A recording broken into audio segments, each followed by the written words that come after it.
Bonjour et bienvenue à la critique culinaire d'aujourd'hui. Je suis au Rick's Sports Bar and Grill, qui est un restaurant table service que j'avais pas encore filmé à l'hôtel Coronado Springs Resort au Walt Disney World Resort. Avant de débuter, je me présente Marie-Christine, passionnée des parcs thématiques de Disney.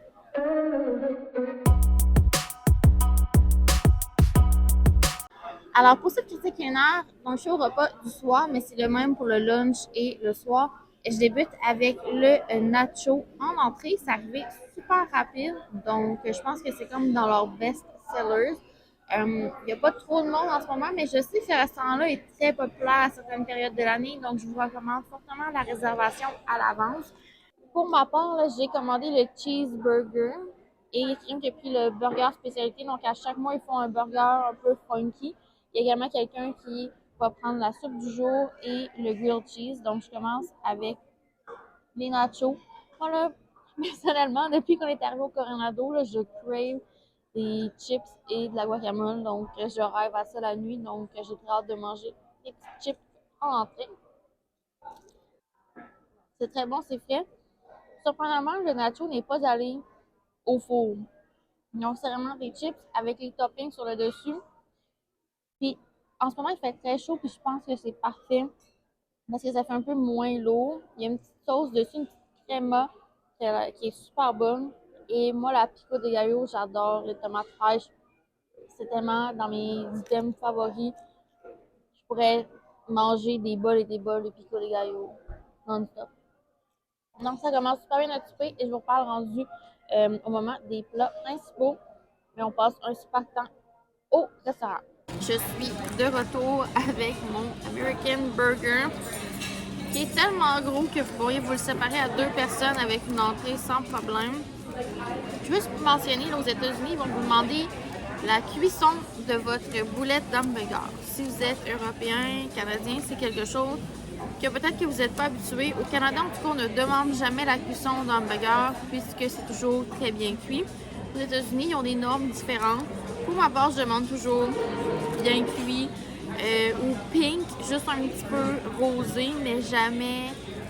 Des fois, ils vont vous faire le médium saignant et avoir du jus dans votre assiette. C'est plus ou moins sécuritaire si vous ne voulez pas faire d'indigestion. Donc, faites-en ce que vous voulez. Alors, le American Cheeseburger, c'est un mastodonte. Cheers!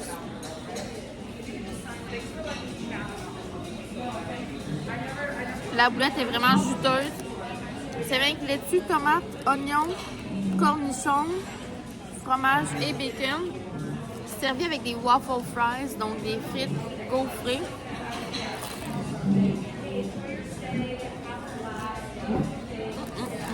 Alors, je suis de retour pour les prix, notes, etc.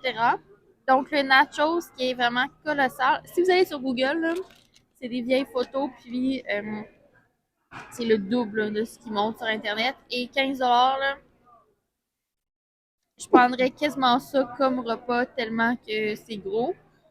Ensuite, la soupe et le grilled cheese, 16$.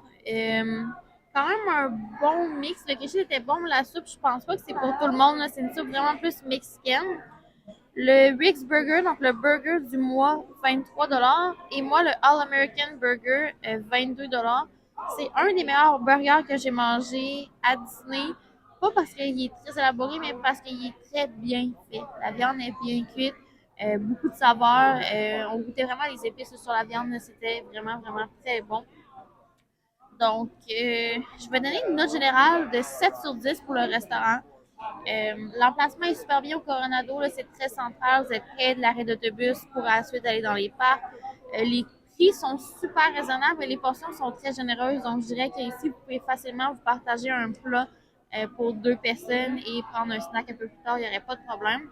Donc moi, j'ai 10% de rabais ici qui me donne 7,60 et le total avec les taxes est 72,85. On a laissé 15$ de pourboire à la serveuse.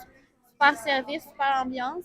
Ce soir, comme je vous l'ai dit, là, il y a beaucoup moins de personnes qu'à l'habitude, mais normalement, je suis venue au Coronado plusieurs fois et à chaque fois, je vois ce restaurant-là plein à craquer. Donc, s'il y a une convention, c'est sûr que ça va être complet, donc réservé à l'avance. Je sais que le matin, ils font super bien ça aussi. Ils font des gaufres de Mickey avec du poulet frit. C'est super fancy, là. Le poulet est dans la gaufre. C'est un item signature le matin, donc c'est certain que le matin aussi, c'est très élaboré le menu. C'est quand même un bon restaurant aussi. Je vous recommande fortement. Si je compare les autres restaurants, j'aime un peu plus le Maya Grill que le Rick's. Mais mon favori au Coronado, c'est vraiment le Toledo et le Three Bridges. C'est deux table service que j'aime beaucoup pour l'ambiance et la nourriture. Donc, des super restaurants. Si vous voulez un hôtel là, pour bien manger à Disney, vous voulez profiter d'hôtel, c'est vraiment le Coronado qui est le meilleur prix, la meilleure ambiance, la meilleure offre en restauration. Personnellement, c'est mon coup de cœur. Alors, c'est tout pour la vidéo d'aujourd'hui. J'espère que vous avez aimé. Si c'est le cas, je vous invite à laisser une mention j'aime, mais également à vous abonner pour ne rien manquer. Et on se dit pour une prochaine fois. Bye!